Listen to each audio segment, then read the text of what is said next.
11.3ல 6th some பார்க்கலாம். Integration நமக்கு பிளஸ்ல கொடுத்துருக்காங்க தனித்தனியா. இப்போ நம்ம இன்டகிரேஷன் தனித்தனியா ஸ்ப்ளிட் பண்ணிக்கலாம். இதுல 1/3 வந்து கான்ஸ்டன்ட்னால 1/3 நான் கான்ஸ்டன்ட் வெளில வச்சுட்டேன். இது cos of x minus 3 minus 4 into dx plus அதே மாதிரி 7 வந்து கான்ஸ்டன்ட் வெளில வச்சிடலாம். 1 divided by 7x plus 9 into dx plus integration of e power x by 5 plus 3 into dx. இப்போ நான் இன்டகிரேஷன் தனித்தனியா ஸ்ப்ளிட் பண்ணி எழுதிட்டேன். காஸுக்கு நமக்கு ஃபார்முலா தெரியுமா? சைன். ஓகேவா? இங்க ax plus b ஃபார்மேட்ல இருந்துச்சுன்னா அதோட கோஎஃபிஷியன்ட் டிவைட்ல போடணும். x ஓட கோஎஃபிஷியன்ட்.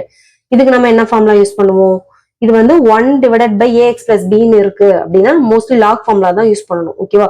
ஏன்னா பவர் 1 இருந்தாலே நம்ம என்னதான் யூஸ் பண்ணணும்? Lock formula. 2 3 4 எது வேணாலும் இருந்தாலும் நம்ம என்ன பண்ணலாம்? x பவர் n ஃபார்முலாக்கு கன்வெர்ட் பண்ணிக்கலாம். ஓகேவா? இப்போ integration of e power x இருந்துச்சுன்னா e பவர் x தான் போடுவோம். ax plus b ஃபார்மேட் இருந்துச்சுன்னா நம்ம என்ன பண்ணணும்? இதோட கோஎஃபிஷியன்ட் டிவைட்ல போடணும். இப்போ இது எல்லாத்துக்குமே நமக்கு ஃபார்முலாஸ் தெரியும். ஓகேவா? இப்போ 1/3 கான்ஸ்டன்ட் அப்படியே வச்சுட்டேன். காசு பண்ணா நமக்கு என்ன வரும்? சைன்ன்றது வரும். சைன் இங்க x/3 minus of 4 divided by இங்க வந்து எக்ஸோட கோஎஃபிஷியன்ட் என்னது நமக்கு? x/3 இருக்கு. பை 3ல இருந்துச்சு அப்படின்னா இங்க 1/3 கான்ஸ்டன்ட். ஓகேவா? இப்போ இது 1/3 வந்து நம்ம கான்ஸ்டன்ட் பிளஸ் 7 இருக்கு. இதுக்கு என்ன யூஸ் பண்ணணும்? நமக்கு லாக் ஃபார்முலா யூஸ் பண்ணணும். இப்போ லாக் ஆஃப் 7x பிளஸ் 9 இதோட கோஎஃபிஷியன்ட் போடணும். எக்ஸோட கோஎஃபிஷியன்ட் 7 இதை இங்க மென்ஷன் பண்ணணும். ஓகேவா? Plus e power x by 5 அப்படியே வரும். பிளஸ் 3 இதோட கோஎஃபிஷியன்ட் என்னது? எக்ஸோட கோஎஃபிஷியன்ட் 1/5 பிளஸ் c. இதோட நம்மளோட என்ன முடிஞ்சிருச்சுன்னா இன்டகிரேஷன் முடிஞ்சிருச்சு. ஓகேவா? இதுக்கப்புறம் ஒன்லி நம்ம சிம்பிளிஃபிகேஷன் தான் பண்ண போறோம்.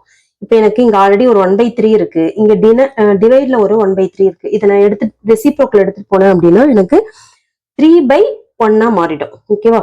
இப்போ inverse of x/3 minus of 4 இந்த 7 கேன்சல் ஆயிடும். கேன்சல் ஆயிடுச்சு அப்படின்னா எனக்கு ஒன்லி லாக் 7x பிளஸ் 9. ஓகேவா? பிளஸ் அதே மாதிரி இதை ரெசிப்ரோக்கல் எடுத்துட்டு போகும்போது 5/1 ஆயிடும். அப்போ 5 e power x/5 plus 3 plus c. ஓகேவா? இப்போ இந்த 3 நமக்கு என்ன ஆயிடும்? கேன்சல் ஆயிடும்.